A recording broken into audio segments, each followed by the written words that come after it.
So the last part of Yeah. this, it's about Ludenara. So first of all, we would like to thank you for being our advisor in our It's my pleasure. Ludenara. So can you talk about Ludenara? How do you think Ludenara can help education in Indonesia, or just education in general? Yes. Well, here I'm probably, among all your advisors, I'm obviously the one who knows the least about the educational system in Indonesia, and therefore I don't know sort of where the opportunities are. I understand, insofar as your mission is particularly to influence teachers, I think that that's a wonderful mission. I believe the best way to do that is, and I think you do, is to be a teacher's ally. Your job is not to scold teachers or to tell them that that they need to do a better job. Your job is to help them discover in themselves their own interest in playful learning, and then to help them develop those capabilities. And I know that's what you do. But I guess if there's an opportunity to have an influence more broadly on policy, that would be wonderful. Policy of education. Yeah, that's right. And I think but I know, because I see it in the United States, and I can't imagine it's any different in Indonesia, education as a system is such a large, I think of it as like a big ship with a lot of inertia, and the idea that steering that ship is very hard. And so I appreciate that it's difficult to make big institutional change in education, but it's worth the try. But actually my next question was about, in the long run, what hopes do you have for Ludenara? So other than that, that change, is there any other thing? I'm kind of hopeful for both Indonesia and what I see in the United States, and that I see a generation of kids who are coming up who are dissatisfied with the current model of society in general, who recognize the things that we haven't been getting done, the problems we haven't solved, like climate change being a huge one. I know it's probably even a bigger problem for Indonesia than it is for the United States. We feel it. Like our capital is drowning. That's right.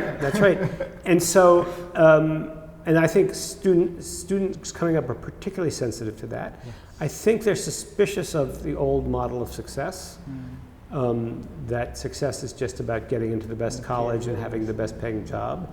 So I think that they are demanding sort of, and the other thing is they've grown up playing games, and I think they appreciate, many of them appreciate just what they've accomplished in the gameplay that they've done. And so I think it doesn't mean that they all, sometimes they haven't been given enough encouragement or enough confidence about that, but I think that they're all open to the idea that the kinds of things that they do through their gameplay really are meaningful, and and they have firsthand experience of sort of meaningful play, and so I think that makes me very hopeful that we can actually shift the conversation.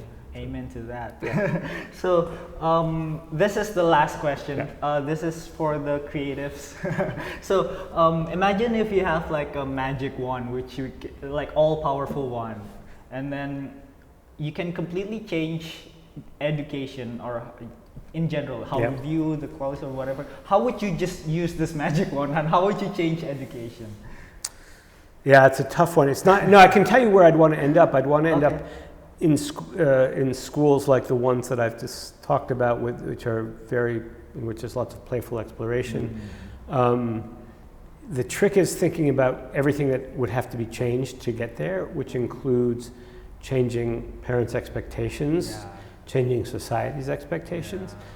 So maybe if I could do one thing with my magic wand, rather than just design the schools, I would change everyone's expectations about what learning is. And that's quite possible, because everyone can just change their expectations. Yes. Maybe just a little bit specifically, how should a teacher and parent expect? Well, interestingly enough, some colleagues and I a few years ago, we didn't get very far with this, but we really tried to think about, could we do an advertising campaign with the slogan, "This is what learning looks like," and showing video of children building bookcases or fixing their bicycles or playing video games or going out fishing with their parents, or just a range of human activities that everyone's familiar with, and sort of pointing out to people that that's what learning looks like.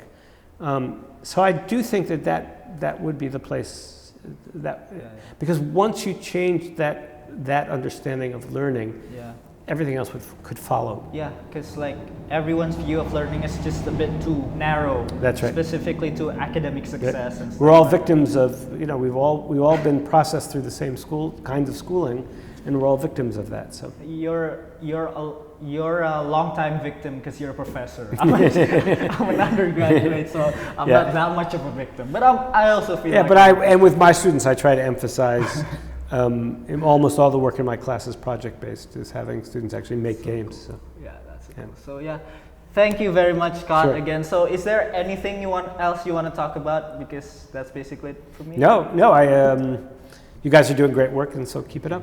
Thank you so much, Scott. Okay, so thanks everyone for watching. Bye-bye.